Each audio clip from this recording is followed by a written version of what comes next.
Hey everybody, I'm Kristin Scott Benson. I'm here with Together Spartanburg, and today we're going to talk about the Bluegrass Banjo.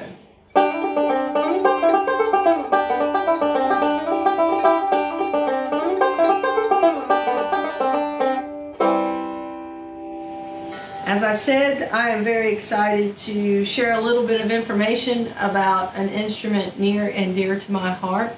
I specified Bluegrass Banjo from the start because that's basically what I play, and the world of banjo is huge these days. So you can't just say banjo and know what someone is talking about, because you can hear banjo in almost any genre. So there are a lot of different kinds of banjos. This is a version that really got popularized in the late 20s, early 30s by the Gibson Company, Gibson Musical Instruments.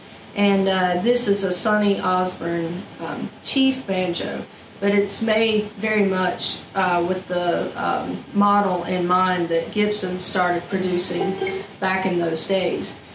And if you are watching Bluegrass Banjo Players, you know, you're probably going to see an instrument that looks just like this. One thing that sets it apart from a lot of other instruments too is all the metal.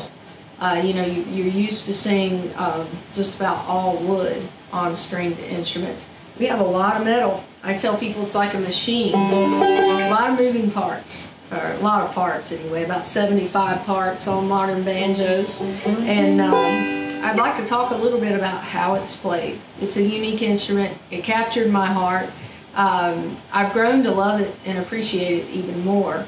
At first, I just started playing because I heard it in a bluegrass band, and I was just captivated by the sound, the role that it had, the R-O-L-E, the role it had in a bluegrass band. Bluegrass bands are usually bass, a lot of times upright bass, sometimes electric bass, acoustic guitar, mandolin, fiddle, same thing as violin, just stylistically, the way it's played, we tend to call it a fiddle. And then the banjo, that's your typical bluegrass band. Sometimes you'll see a dobro in the mix, but that's more or less what it is. And that's what attracted me to this instrument. Then after I started playing it, I just fell in love with it on every layer. And so let me just play a song by the guy who created this vernacular that is still largely the foundation for us all today. And he's a guy not far from Spartanburg, South Carolina, Earl Scruggs. He's from basically Shelby, North Carolina, only about 45 minutes from here. And he burst onto the scene in the late 40s and early 50s and really took this style of banjo playing to the masses. And he's certainly a guy who perfected the style and refined it and created the vocabulary that we all still use today. So this is a tune he's well known for called Foggy Mountain Breakdown. I'll just play a little bit of it.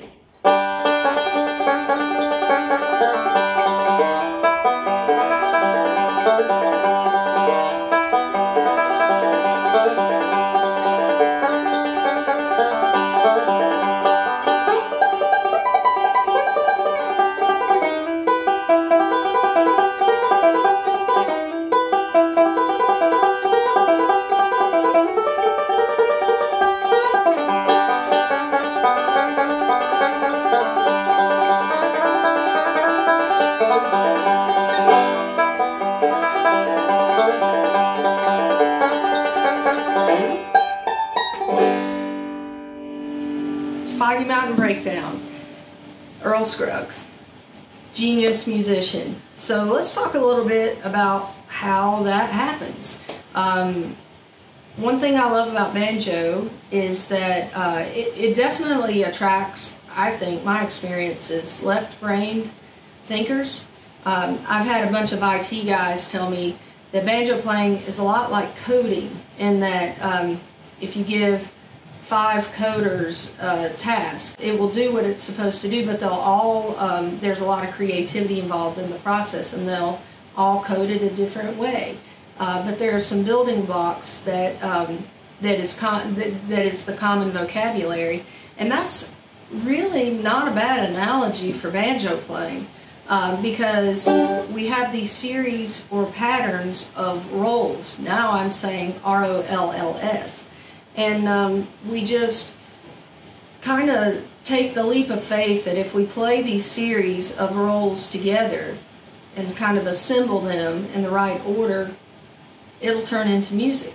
And the first roll that anyone learns is 3, 2, 5, 1, and that refers to the number of the string. So banjo's easy.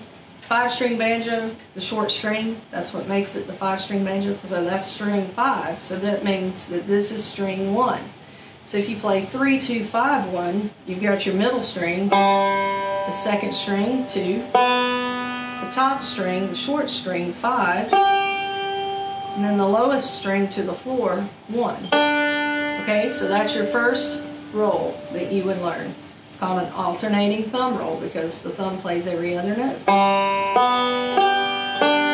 Alright, and we tend to, I talked about the 3 picks, either one or both of these fingers anchor. So we don't free float with our right hand, we're anchored. And then the 3 fingers do the work. Well, if you add one thing to that, 4, 2, 5, 1, you can kind of start to hear a little bit of something musical.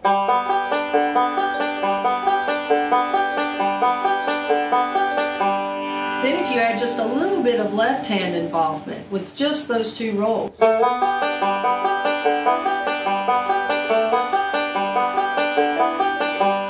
you start to hear music.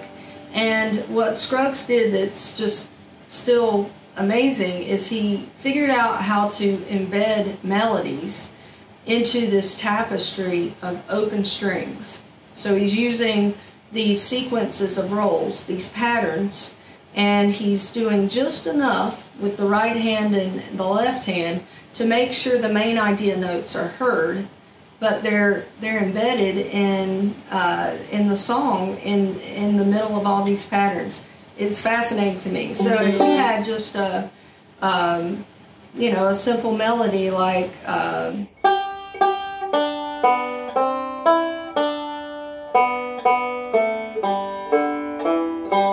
that's one of the first songs we learned. That's the melody of it. And when you play it on the banjo, it sounds like this.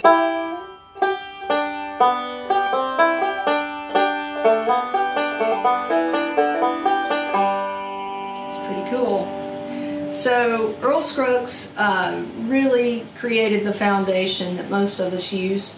Then we had another style developing right alongside that from a guy who actually lived in Spartanburg, South Carolina for a while. His name is Reno. And he was really a guitar player just as much, or he may even have said more, than banjo. So he did a lot of guitar stuff on banjo. So he's thinking about using a flat pick like this. Okay, so if you had a flat pick, if you can see, it will look like that. And we use our fingers for the upstrokes, thumbs for downstrokes. And you know, you can get as complex.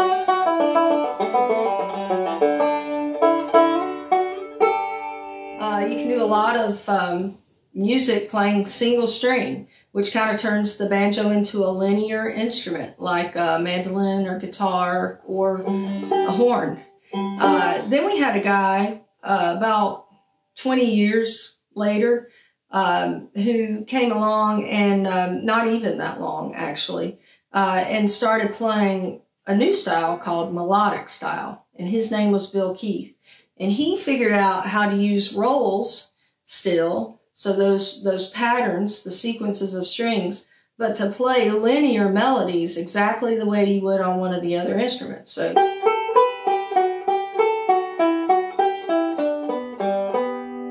he figured out a way to roll and play those exact notes. And it sounds a little bit like this.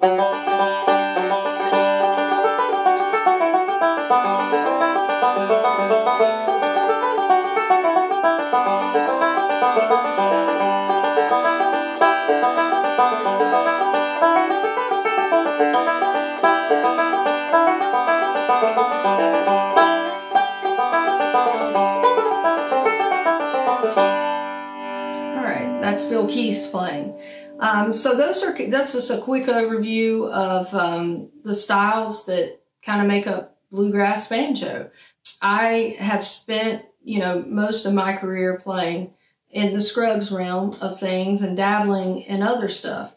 Since 2008, I've been in a band called the Grascals, and it's a pretty straight ahead bluegrass band. So that's what I've done mostly, but I enjoy playing different kinds of things on the banjo, maybe a little bit softer. One of the myths of the banjo is you have to play fast all the time, and you don't.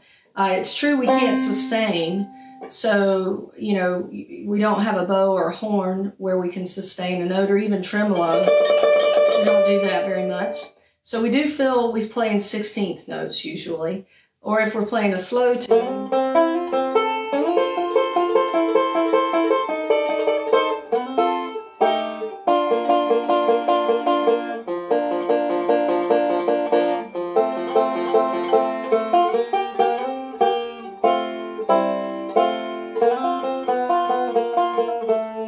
So we do have to fill the space, but we can play lots of different things. And maybe I'll just play a tidbit of one of my tunes that's a little bit softer sounding.